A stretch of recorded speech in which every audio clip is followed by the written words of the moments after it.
Chapter 11, in which property gets into an improper state of mind. It was late in a drizzly afternoon that a traveler alighted at the door of a small country hotel in a village of N in Kentucky. In the Barren he found assembled quite a miscellaneous company, whom stress of weather have driven to harbor, and the place presented the usual secrecy of such reunions. Great tall raw-boned Kentuckians, attired in hunting shirts and trailing their loose joints over a vast extent of territory, with the easy lounge peculiar to the race, rifles stacked away in the corner, shot pouches, game bags, hunting dogs, and little negroes all rolled together in the corner, were the characteristic feature in the picture. At each end of the fireplace sat a long-legged gentleman, with his chair tipped back, his hat on his head, and the heels of his muddy boots reposing sublimely on the mantelpiece. A position we still inform our readers decidedly favorable to the turn of reflection incident to Western taverns, where travelers exhibit a decided preference for this particular mode of elevating their understandings. Mine host, who stood behind the bar like most of his countrymen, was great of stature, good-natured and loose-jointed, with an enormous shock of hair on his head, and a great tall hat on the top of hat. In fact, everybody in the room bore on his head this characteristic emblem of man's sovereignty, wherever it were felt hat, palm leaf, greasy beaver, or fine new chapeau. There it reposed with a true republican independence and truth. It appeared to be the characteristic mark of every individual. Some wore them tipped rakishly to one side. These were your men of humor, jolly, free and easy dogs, some hard them jammed independently down over their noses. These were your hard characters for men, who then, when they wore their hats, wanted to wear them, and to wear them just as they had a mind to. There were those who had them sat far over back, wide-awake men who wanted a clear prospect, while careless men who did not know or care how their hats sat had them shaking about in all directions. The various hats, in fact, were quite a Shakespearean study. Divers, negroes in very free and easy pantaloons, and with no redundancy in the shirt line, were scuttling about hither and thither, without bringing to pass any very particular results, except expressing a generic willingness to turn over everything in creation, generally for the benefit of master and his guests. Add this picture a jolly, crackling, rollicking fire, going rejoicingly up a great wide chimney, the outer door and every window being set wide open, and the calico window curtain flopping and snapping in a good stiff breeze of damp raw air, and you have an idea of the joltiness of the Kentucky tavern.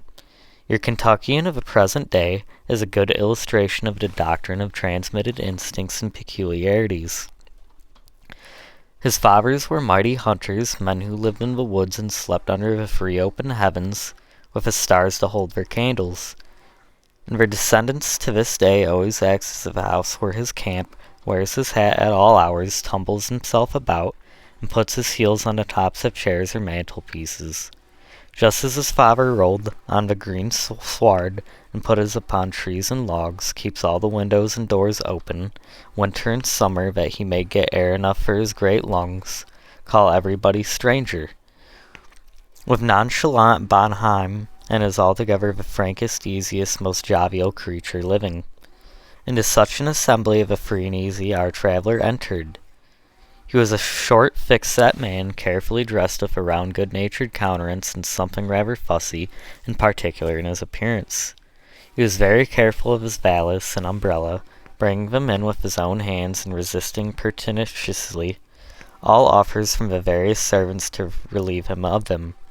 He looked round the Baron with rather an anxious air, and retreating with his valuables to the warmest corner, disposed them under his chair, sat down, and looked rather apprehensively up at the worthy whose heels illustrated the end of the mantelpiece, who was spitting from right to left with a courage and energy rather alarming to gentlemen of weak nerves and particular habits.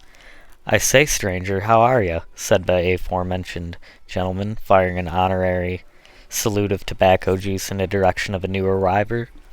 "Well, I reckon," was the reply of the other, as he dodged with some alarm the threatening honor. "Any news?" said the respondent, taking out a strip of tobacco and a large hunting knife from his pocket.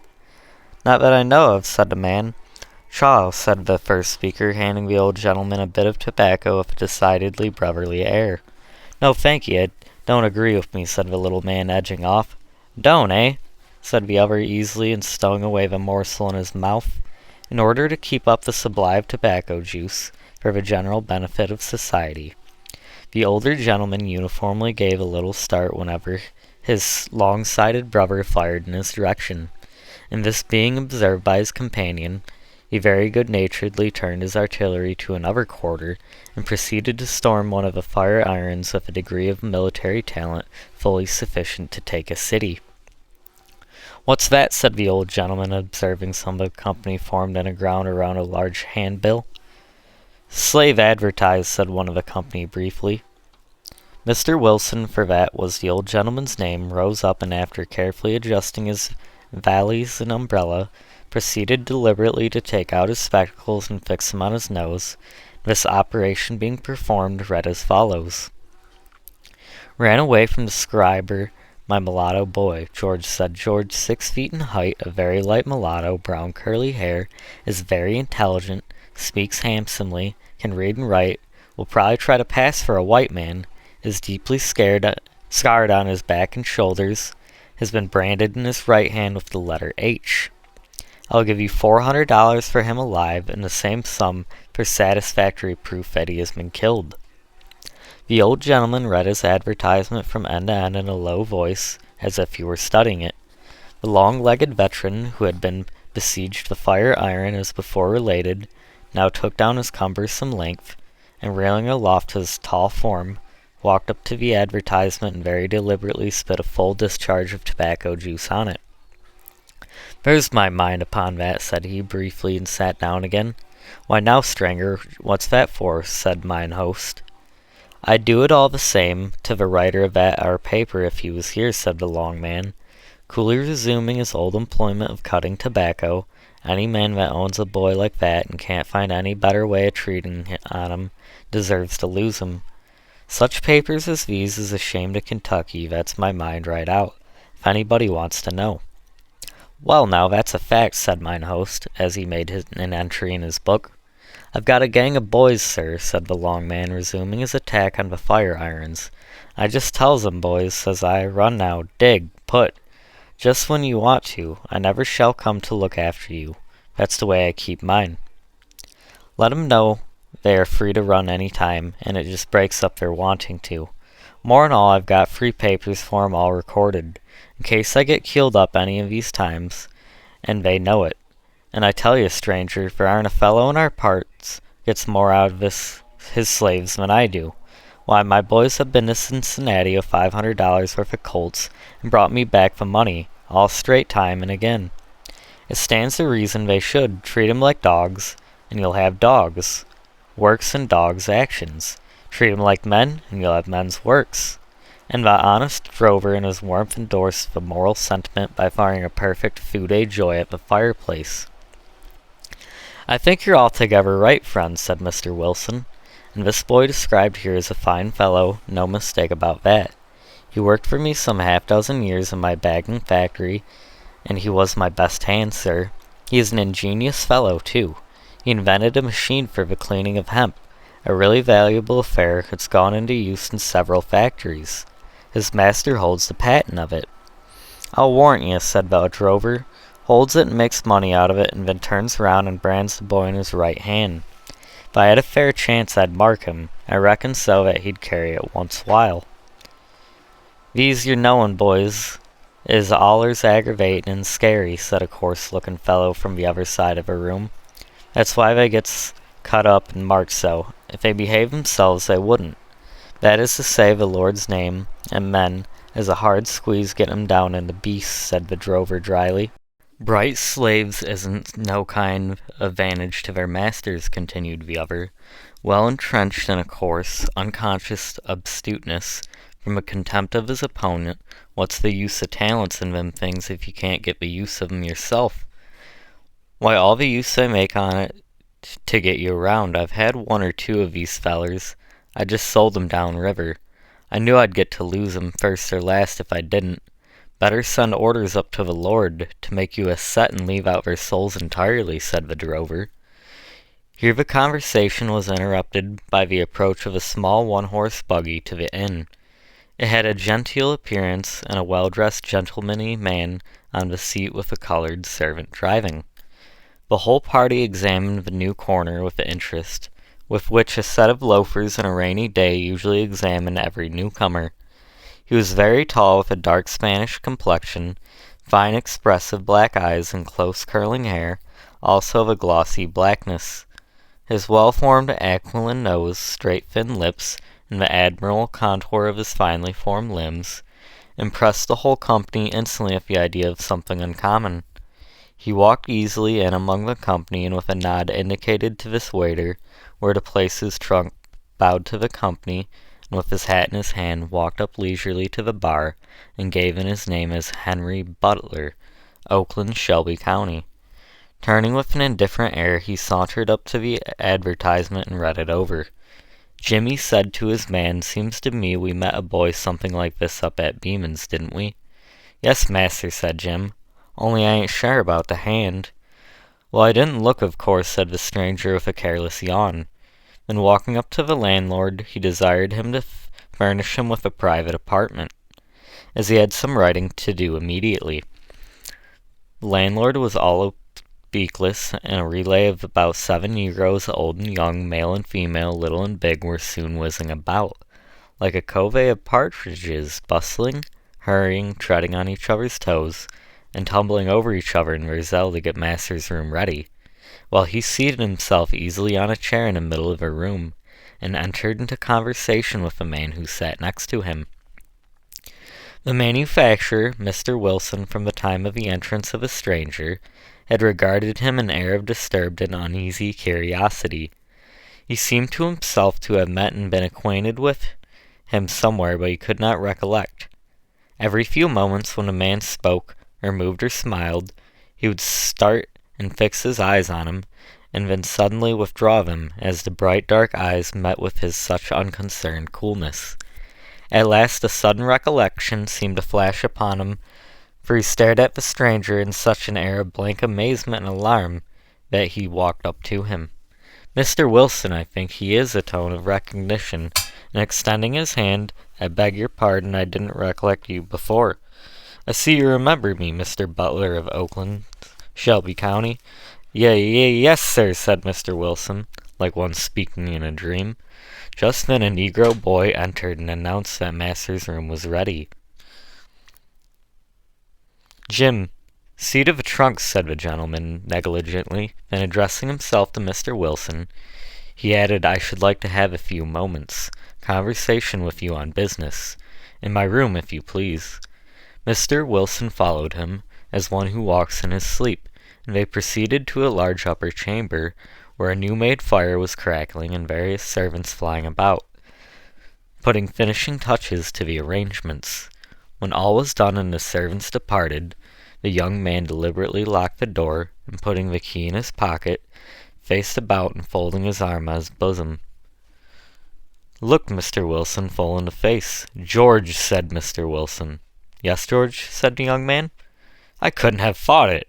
I'm pretty well disgusted, I fancy," said the young man with a smile. "A little walnut bark was made my yellow skin a genteel brown, and I've dyed my hair black, so you see I don't answer to the advertisement at all. Oh, George, but this is a dangerous game you are playing. I could not have advised you to do it." "I can do it on my own responsibility," said George with the same proud smile. We remark en passant that George was by his father's side of white descent. His mother was one of those unfortunates of her race, marked out by personal beauty, to the slave of the passions of her possessor, and the mother of children who may never know a father. From one of the proudest families in Kentucky, he had inherited a set of fine European features and a high indomitable spirit. From his mother he had received only a slight mulatto tinge, amply compensated by its accompanying rich, dark eye. A slight change in the tint of his skin and the color of his hair had metamorphosed him into the Spanish-looking fellow that he appeared, and his gracefulness of movement and gentlemanly manners had always been perfectly natural to him. He found no difficulty in playing the bold part he had adopted, that of a gentleman traveling with his domestic. Mr. Wilson, a good-natured but extremely fidgety and cautious old gentleman, ambled up and down the room, appearing as John Bunyan Haffet, much tumbled up and down in his mind, and divided between his wish to help George and a certain confused notion of maintaining law and order. So as he shambled about, he delivered himself as follows. "Well, George, I suppose you're running away, leaving your lawful master." George, at the same time, "I'm sorry. George, yes, I think I must say that. George, it's my duty to tell you so." "Why are you sorry, sir?" said George calmly.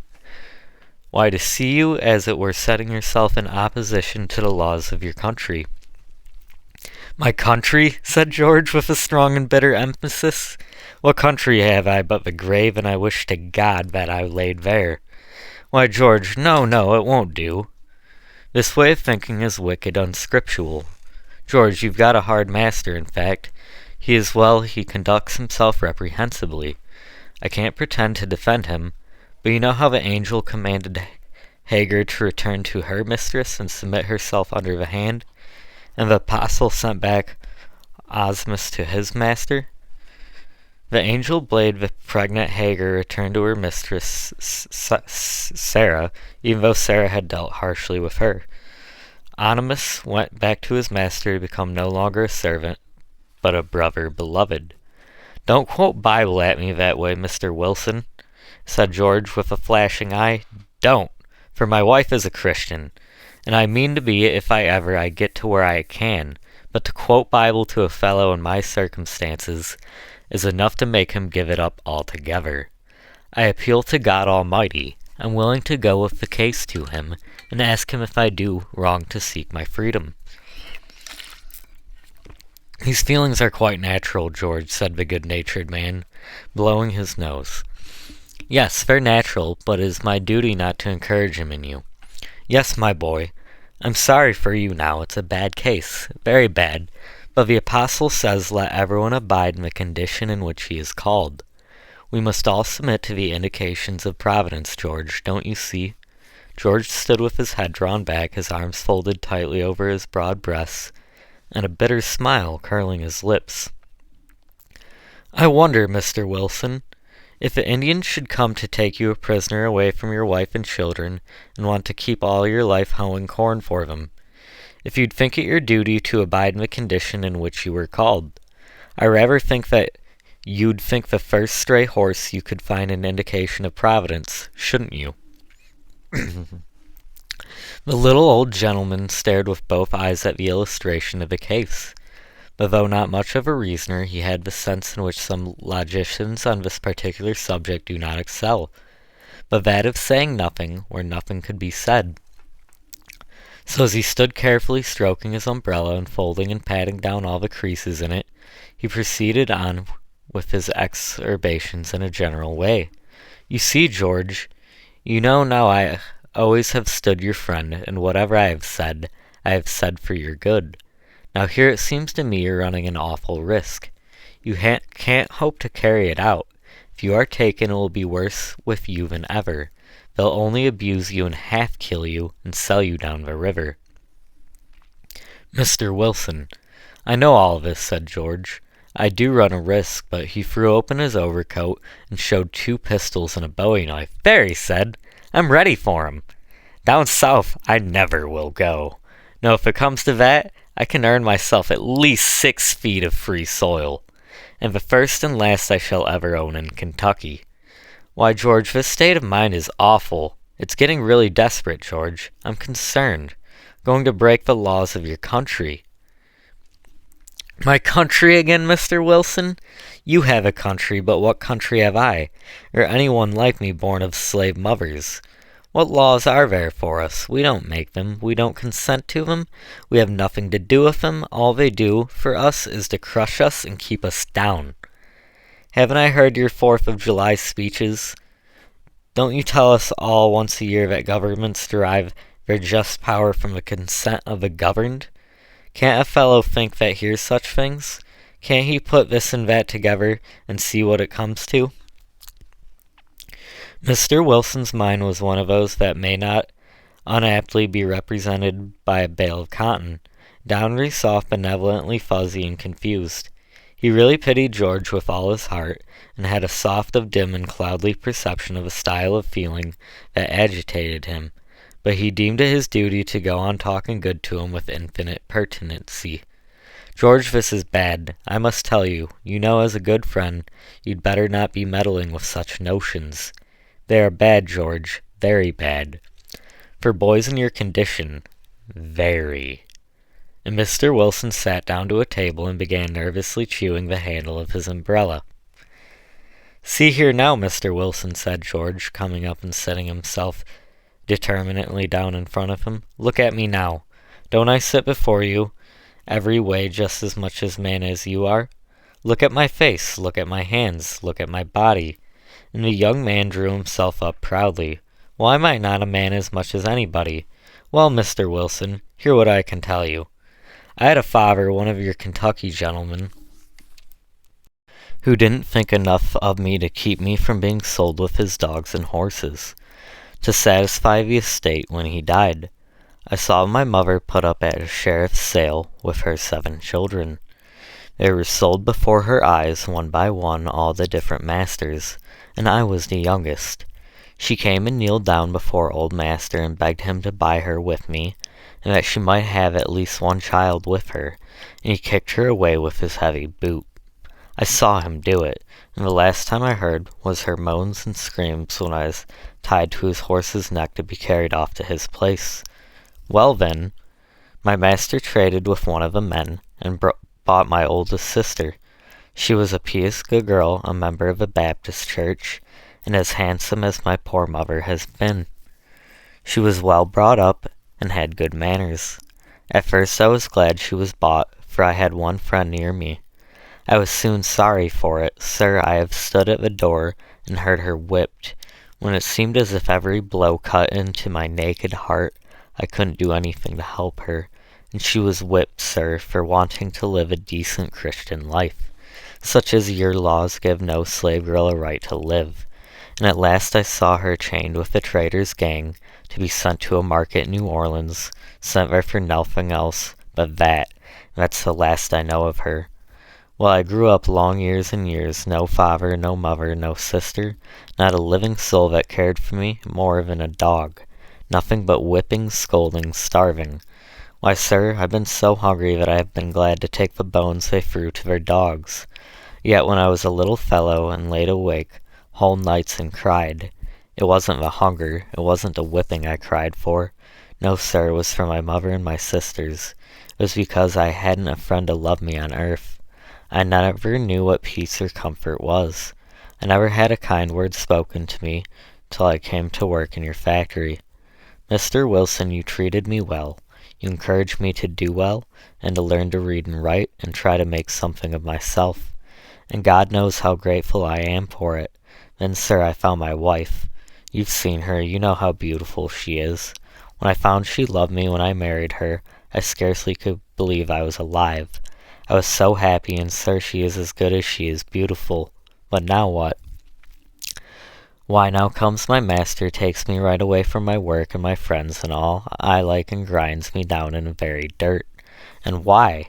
Because he says I forgot who I was. He says to teach me that I am only a slave. After all, the last of all, he comes between me and my wife, and says I shall give her up and live with another woman. And all this your laws give him power to do, in spite of God or man. Mr. Wilson, look at it.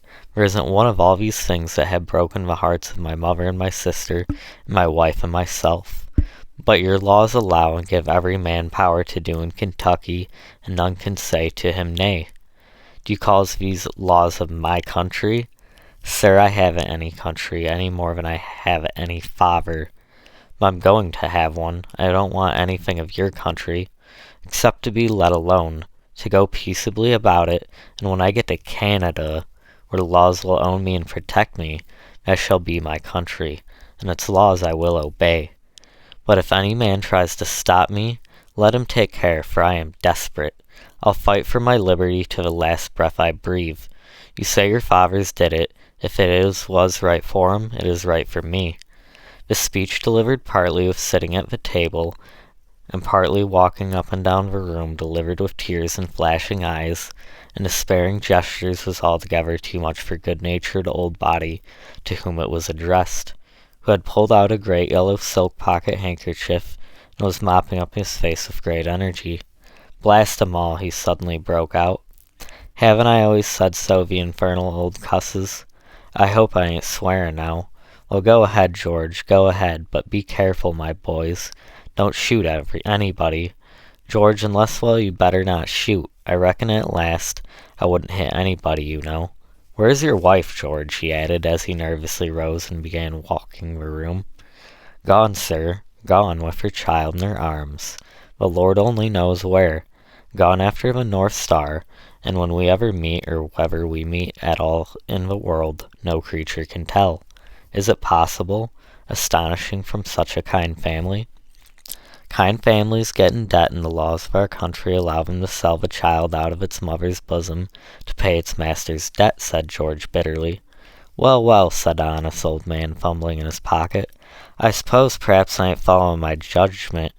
Hang it, I won't follow my judgment," he added. Suddenly, so here George, and taking out a roll of bills from his pocketbook, he offered them to George. "No, my kind good sir," said George. "You've done a great deal for me, and this might get you into trouble. I have money enough, I hope, to get me as far as I need it."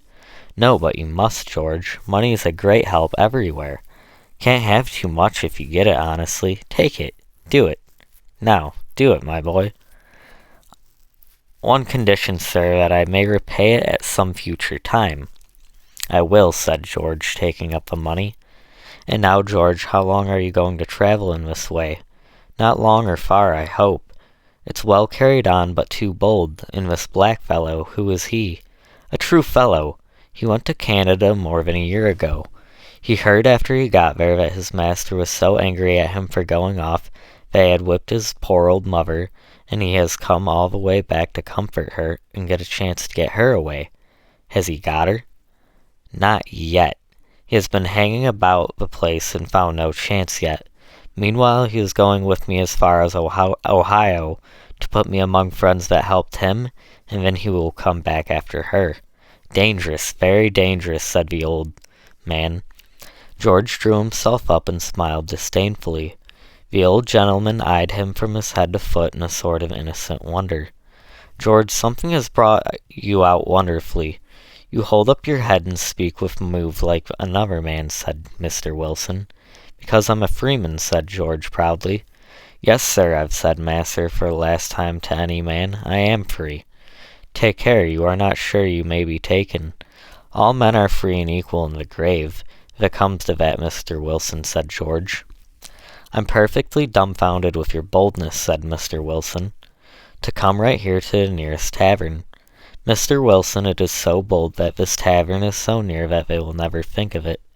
They will look for me on ahead, and you yourself wouldn't know me. Jim's master don't live in this country. He isn't known in these parts. Besides, he is given up. Nobody's looking after him, and nobody will take me up from the advertisement, I think." But the mark in your hand?" George drew off his glove and showed a newly healed scar in his hand. "That is parting proof of Mr. Harris's regard," he said scornfully. "A fortnight ago he took it into his head to give it to me, as he said he believed I should try to get away one of these days. Looks interesting, doesn't it?" he said, drawing his glove on again. "I declare my very blood runs cold when I think of it, your condition and your risks," said Mr. Wilson. "Mine has run cold a good many years, Mr. Wilson. At present it's about up to the boiling point," said George. "Well, my good sir," continued George, "after a few moments' silence I saw you knew me. I thought I'd just have this talk with you, lest your surprised look should bring me out.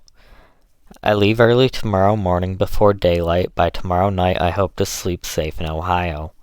I shall travel by daylight, stop at the best hotels, go to the dinner tables of the lords of the land.